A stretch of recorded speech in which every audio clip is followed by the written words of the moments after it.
Hello everybody, my name is Kai, and welcome back to Warframe. Today we will be taking a look at the Zorus, the most used melee weapon in all of Warframe. Before we get started, I would just like to remind everybody that I do have a Patreon where you get to directly influence the videos that are made on this channel for only $5 a month. A huge thanks to both of my supporters, Bored Platypus and the Mad Monk. You guys are awesome, and if you want to support me, go check it out. I'll link it in the description below.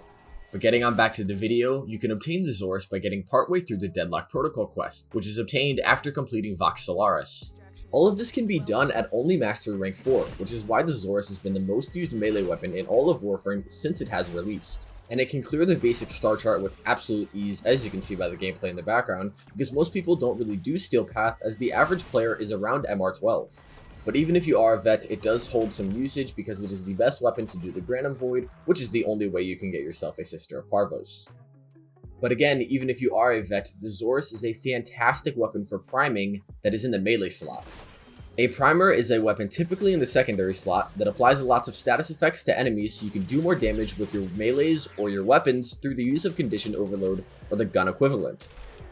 The Zorus can fill the same niche, except it has the benefit of being in the melee slot, which means you do not need to be continuously swapping weapons like you would if you were trying to buff your gun's DPS, mainly your primaries, with your secondary.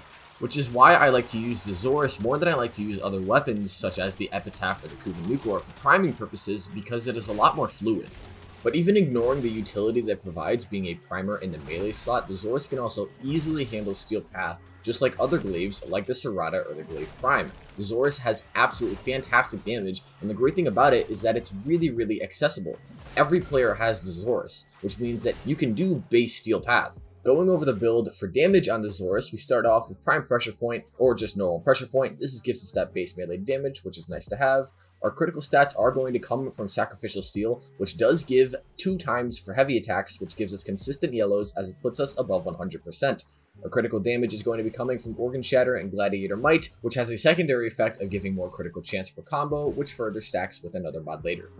We are going to be using Prime Fever Strike here, as it offers the biggest bonus, but also combos with the Zorus' innate electricity to give us corrosive damage. And of course, because this is a heavy attack build, Killing Blow comes in to give us more heavy attack wind-up speed, which makes it feel a lot more fluid. We also are going to be using Corrupt Charge because, again, heavy attack gives us initial combo, which is essentially just a damage doubler for all of our attacks, as the negative 50% combo duration doesn't matter because the Zorus has infinite combo. And finally, the last mod is going to be Volatile Quick Return because it takes the Zorus' explosion radius from 8 all the way to 12 meters. The Zorus is just an all-around fantastic weapon. Is it as strong as other glaives like the Glaive Prime? No, but again, you need to consider the accessibility that the Zorus brings along with it. This build right here consists of some of the easiest to obtain mods, and my pressure point isn't even ranked up. And these corrupted heavy goons at level 45, which are pretty difficult for most players, just deleted. But still, the Zorus has utility at higher levels because of its use as a melee primer. The utility it provides allows this Philox to one-shot very comfortably with no stacks of any kind.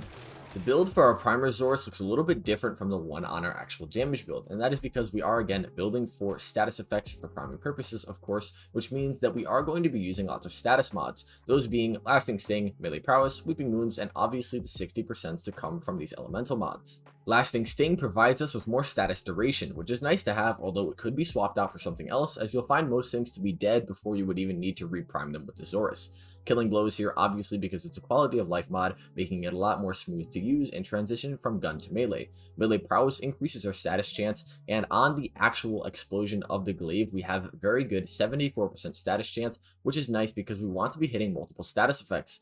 This goes even higher with Weeping Wounds, and this is a great synergy with the Zorus. The Zorus has infinite combo duration innately, which means that you cannot lose combo unless you obviously do a heavy attack. This is great on the Zorus Weeping Wounds because it means we always get the extra status chance provided, which is obviously something we want because we are using it as a primer after all. Moving on, we are using Vicious Frost and Virulent Scourge for 2 reasons. They give us viral and they also increase our status chance alongside that. And then Volcanic Edge here combines with the innate electricity that the Zorus has to give us radiation. Radiation is useful because it means that all enemies that we prime with our Zorus will not be shooting at us because they are under the effects of radiation, of course. And finally, we do use Volatile Rebound for multiple reasons. The first of those being that the Xoris has an innate 9-meter range on its explosion, which is absolutely huge and way better than every other glaive, which sit around 4 to 5 meters. Volatile Rebound causes the glaive to explode using this 9-meter radius on every bounce, and glaives can bounce multiple times. A 9-meter range explosion bouncing between big groups of enemies makes it incredibly easy to prime all of them, and because of lasting sting, these status effects, especially radiation, which crowd controls, last very long. Combining the Zorus with a weapon like the Felarx, and honestly, in its priming matter, it's hard to showcase just how much damage you will be doing with this setup, as base steel path enemies cannot survive this. Sometimes they even die from the explosion that the glaive provides just by itself. I would also like to point out what I think is one of the most OP synergies between a Primer Zorus and another frame, that being Mesa and Arcane Precision. Normally when you throw a glaive, you throw it above enemies' heads so you don't get any weird hitbox issues. This suffices Arcane's Precision headshot requirement, which obviously buffs Mesa's regulators, and combined with Galvanized Shot turns her into an absolute monster, trivializing everything even more so than she already did. With all that being said, I hope you can understand the power that the Zorus brings. Even though it might not be the best glaive, it certainly is the best glaive for making other things better. Just having a primer in your melee slot is just really useful, especially because I don't really feel like mashing my F key all the time to switch between my Epitaph and my Felarx when I can just shoot them. Do you know what I mean? But yeah, besides this satisfying Mesa gameplay in the background, because honestly, that's a really cool synergy that I saw. I hope that you guys enjoyed this one. A bit shorter than my other videos, but that's also because I honestly... it didn't really need to be that long.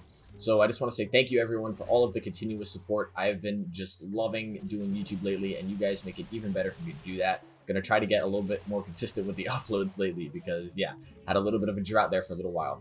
I will be live tonight, so if you feel like coming and hanging out, definitely do that. And also go join my Discord, link in the description down below, and also take a look at the Patreon and maybe consider subbing to that. You do, again, get a direct say in what gets made on this channel for only $5 a month. I'm kind of just rambling now, but again, thank you for all of the support, everybody. You guys are awesome, and I appreciate it so much. But I'll see you guys tonight or the next one. Peace.